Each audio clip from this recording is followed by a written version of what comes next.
Diqqat, O'zbekistonda to'y sezon boshlandi. Bu yil to'y qilmoqchi bo'lgan fuqarolarga hozirgina noxush xabarlar e'lon qilindi. Barcha fuqarolar tezda xabardor bo'ling.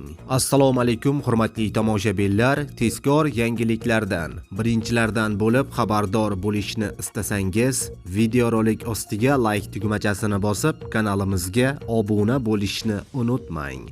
Like bosgan insonni Xudoyim doim qo'llasin. Diqqat qiling.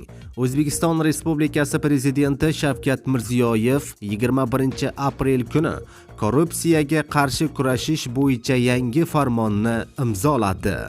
Farmonning ilovasiga ko'ra, 2025-yilning avgust oyigacha to'ylar, oilaviy tantanalar, marakalar va marosimlar o'tkazilishini tartibga solish bo'yicha parlament palatalari kengashlarining qo'shimcha qarori qabul qilinishi ko'zda tutilgan.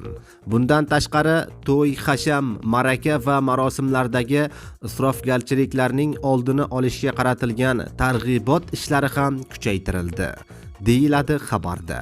Hurmatli tomoshabinlar, xabarimiz keng tarqalib barchaga yetib borishligi uchun like tugmachasini bosib qo'yishni unutmang.